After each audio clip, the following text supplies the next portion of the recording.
Hello everyone, welcome to the next video of C programming. In the previous videos, we have learned how to understand the concept of function, how to use the return statement. Okay.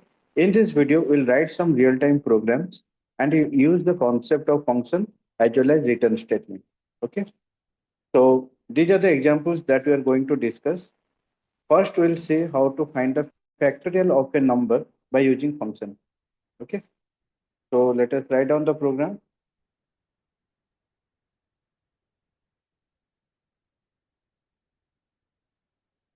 So as per our discussion, first of all, we need to write down something inside the main function.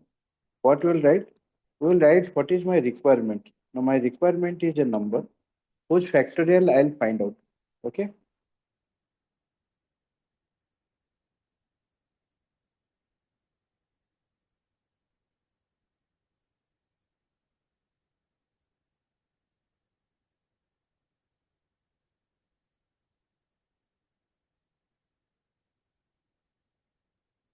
Okay. So I've taken the number as input. So finally, what I'll do, I'll call a function whose name I have given factorial. Whose factorial I'll find? I'll find the factorial of number. So I have passed to the function. So what I am doing here, I am writing the program without using return statement. So what I will do, I don't need the result here in the calling function. Okay. So if I don't need anything, that means I will not return. If I will not return, the data type I have to specify is void. So to catch the formal actual argument in the formal argument, I have to write down a name. So the name can be same, the name can be different. So if I write down the same name also, this is okay, we don't have any problem. Okay, but this number and this number both are different. Why? This number is declared inside the main function, but this number we have declared inside the factorial function. So both are having same name, but they are having different memory location. Okay. So how to find the factorial? So write down the logic for that. So while number is greater than equal to 1, what I'll do, fact equal to fact into number. So number minus minus. So that means if I will find the factorial of 5, 5 greater than equal to 1, true. So I'll enter 1 into 5, the value will be 5. Next time number minus minus, so 4 will come.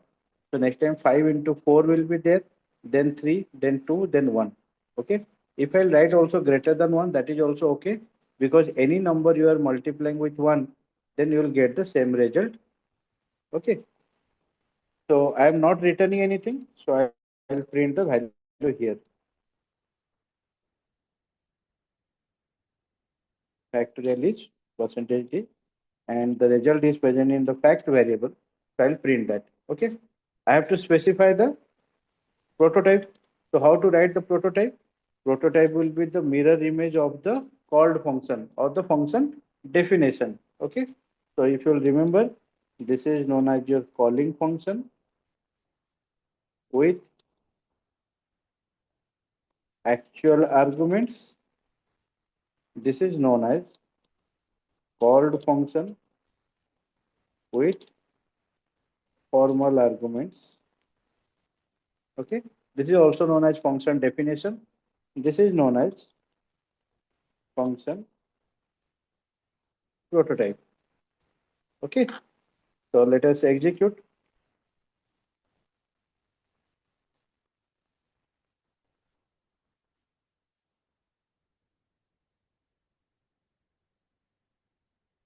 So you have to enter the value 5. So factorial is 120. Okay. Now let us write down the same program by using return statement. Okay. So if I need the value using return statement, that means I need the value in the calling function. So I need to save the result. Okay. I'll write down what? Now result equal to this one. Okay. So if I need to return the value, what type of value I'll return? Integer type. So I need to change the prototype also as well as the called function, because I want to print the, I need to return the value. So I'll write down return. So where the result is present? result is present in the fact variable, that particular value of the variable I need to return. So I'll find out the factorial. The result is present in the fact variable that I am returning. So it will be returned to the result variable. Okay.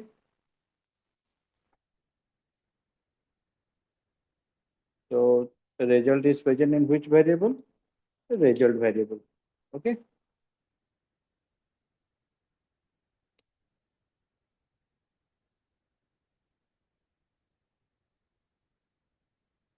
There is no error. So you have to enter the value 5. You are getting the factorial as 120. Understood? So there is a basic difference between using return statement without using return statement. Okay. So let us write down the next example. This is what you have to find the GCD and LCM of two numbers. Okay. So let us first discuss what is the meaning of this particular question. So if I'm writing 13 and 5, what is the GCD and what is the LCM? Okay. So GCD is the greatest common divisor. So here the greatest common divisor is what? It is 1. And what is the LCM here? It's 65. How I am finding this? So the logic what will apply here, any number is greater than, this is number 1, this is number 2. Any number is greater, I have to subtract the smaller number from the larger number. Okay, and I have to update the larger number. So here large is 13, small is 5. 13 minus 5 is 8. So I'll update the large number and smaller number as it is. Second, who is the larger one? 8. I have to subtract 5 from 8. It will become 3. This will become 5. Now who is larger? 5. So 5 minus 3 will become 2. Who is larger? 3. So 3 minus 2 is 1. Finally, 2 minus 1 is 1. So till both the numbers are not equal, I'll just continue this process. Okay. And finally, whatever I'm getting, that is my GCD. You check it out. What is LCM? LCM is nothing but you multiply the original two numbers and divide the GCD. You will get my LCM. Okay. So let us consider one more example. So 20 and 5. Who is larger? 20. You subtract 5. It will become 15. This will become 5. Again 15 minus 5, 10. This will be 5. 10 minus 5, 5. This will be 5. Now you got the GCD. You check GCD of 20 and 5 is 5. What is the LCM here? You multiply 20 into 5 by 5. It will become 20. That is my LCM. Okay. So by keeping all these logics in our mind, let us write down the program. Okay.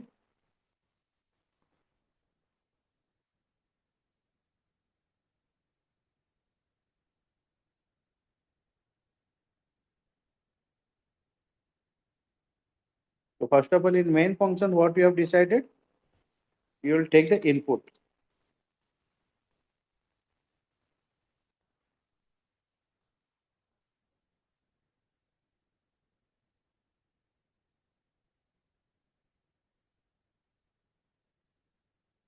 So we have taken the input for two numbers. And then what you need to do? So one function name I have written calculate. I'll pass these two values. Okay, that means I'm giving the instruction that I'll call calculate function, which will take these two values and it will calculate the GCD and LCM. Okay.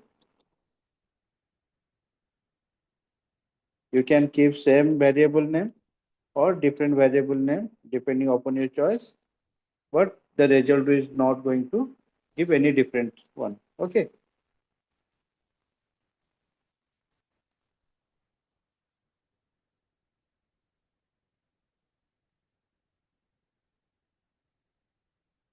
Okay. So why this temp1, temp2 I am taking? Because to find LCM, I need the original two numbers. But whenever I am finding GCD, I am doing some modification in both the original variables. How? I am subtracting the lower number from the larger number. So the larger number is changing. That means the original numbers are changing. Okay. So for which I am taking the backup of all these two numbers. Okay. Then I'll write down the logic. What is that? So while number 1 is not equal to number 2, what I'll do here? I'll check who is larger. If number 1 is greater than number 2, then I'll subtract the lower number number 2 from number 1 and I'll update the larger number 1. Okay. Similarly,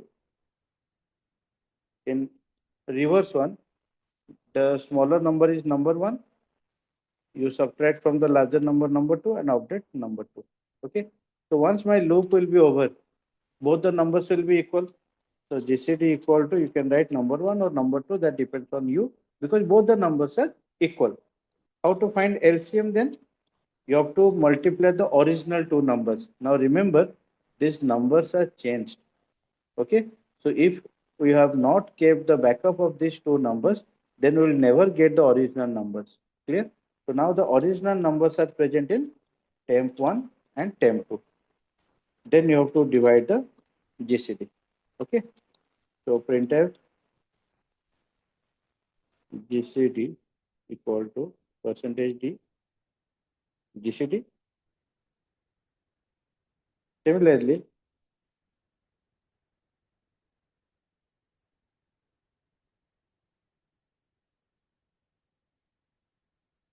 okay, you are printing the LCM value.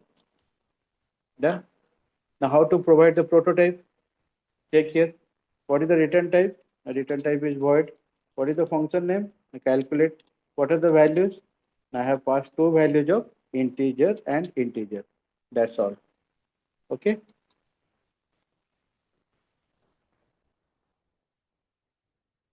So let us compile and execute. 25 and 10. GCD is 5 because the common divisor is 5 and LCM is 50, because whenever you multiply and divide by 5, it will become 50. Okay. Now don't try to write down the same program by using return statement, because we need to return two values, because the result is here GCD and LCM both. So you have to return two values. But now by using return keyword, you can return only a single value. You cannot return more than one value. Okay, so don't try this program by using return statement. You try to understand how I am taking the input, how I am calling the function, how I am catching in the formal argument, how I am defining the function, writing it, how I am specifying the function prototype. That is your task to understand. Okay.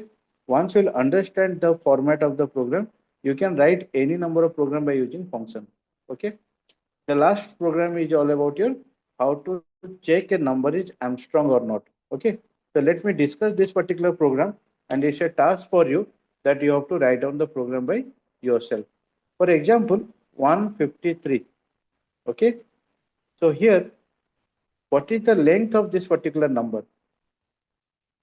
Length of the number means total number of digits. Total number of digits in that number is 3. Okay. Now you have to find each digit to the power length. You have to find the sum. What you'll get? 1, 5q is 125, 3q is 27, and it will become 153, which is equal to the original number. Okay. So that means you take the number as input, find length of the number, and then find sum of digits to the power length. Sum of each digit, you can say, to the power length. Okay. Then compare sum with original number. If equal, then Armstrong. If not equal, not Armstrong. Okay. I hope you have understood the question. Then accordingly, you try to write down the program by yourself. Okay. If you try by yourself, definitely you can do that. But in this video, we have tried to write the programs using return statement without using return statement, only to make you clear what is the use of function and how you are writing function programs. Through function programs, you can achieve modular programming because you are not writing everything inside a single main function. You are writing in different functions and finally combining in a single main function. Okay, here the error correction will be much more easier because if there is any error in the function program, then you will go to the function, you will rectify the error. You will never search in main function. Okay, so this is what the advantage of writing function program. Okay, so thank you everyone for watching this video.